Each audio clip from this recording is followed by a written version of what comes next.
Hi everyone, my name is Kevin and I'm an educator at the Children's Museum of Houston, and we are doing another educator moment today at home. I know a lot of you are home right now, and so there are still lots of ways you can do exercises and work out from home with something called body weight fitness, and that's where you don't use weights or dumbbells or anything like that, but you're actually just using your own body weight as a resistance. And so we're going to go over a few ways and different exercises that you can try from home without any equipment. And these are not the only body weight exercises you can do, but I'm going to show you a few that I think are really all-encompassing and really all around very good.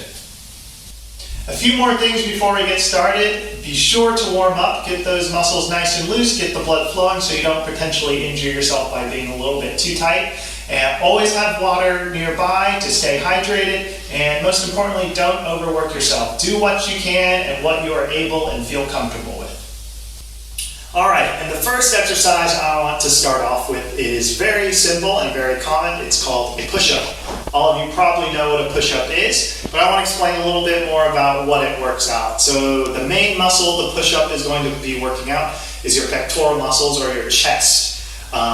Different push-up positions work out different parts of your upper body. So if I do about a shoulder width, that's going to work out mostly my chest. The wider I go is going to work out my chest as well, but the narrower I go is going to work out more of my tricep and shoulder muscles. And when I work out, what I like to do is break it up into sets and repetitions. That way I'm not just doing as many push-ups as I can in a row and tiring myself out and overworking, because that's not what you want.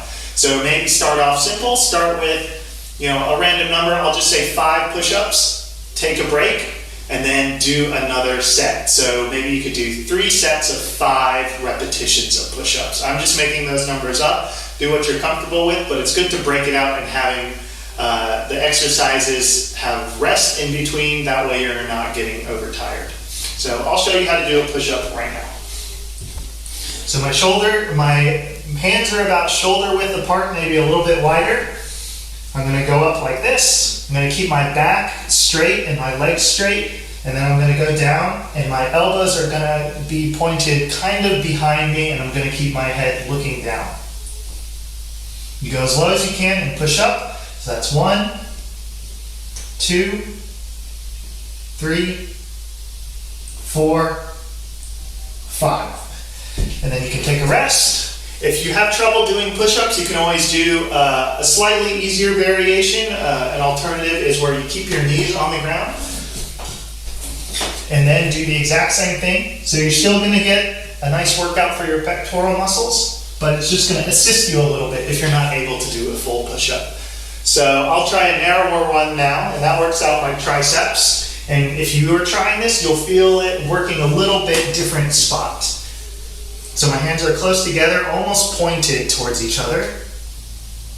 I'm going to go down 1, 2, 3, 4, 5. All right, and that is the push-up.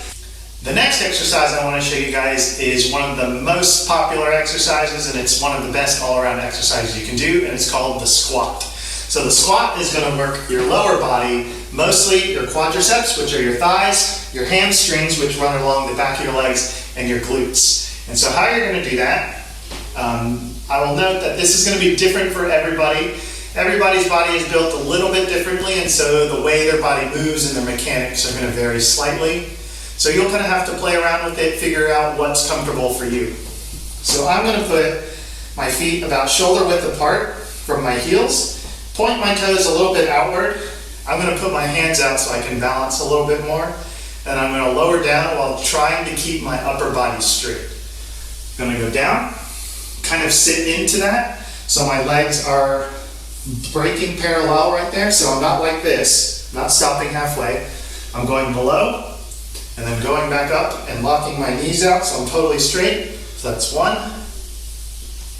2, 3, 4, 5. And if you do it correctly, you'll feel kind of a burn along your quads and the back of your legs. So again, that is the squat. It is one of the best all-around leg workouts you can do. And the last exercise I want to show you guys is one that works the midsection or your abdominals or your abs. And it is called a crunch, which you are probably familiar with. So I like to lie back flat, put my knees bent, put my hands behind my head, and then I like to focus on a single spot on the ceiling. And when I do a crunch, I don't want to go like that because then I'm just bending my neck and I'm not really engaging my abdominals. So what you want to do is raise up your shoulder blades and your head and focus on that spot and raise it as flat as you can.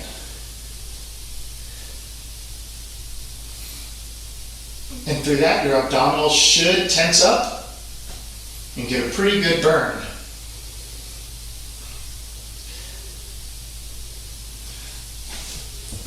And that is the crunch. All right, everyone, I hope you enjoyed my few examples of doing some bodyweight exercises at home. If you do find those are not challenging enough, you can always find a few things you have around the house to add resistance in the form of weight. So if you can have a heavy book or a paint can or something, the more weight you add, the more resistance your body will be fighting against, and the more muscle it will work out. So if you need more of a challenge, that's one thing I would recommend to do. And of course, you can always supplement this by going for walks outside, going for a run, riding your bike, but always maintain social distancing. So once again, my name is Kevin, and I hope you enjoyed our educator moment with the Children's Museum of Houston.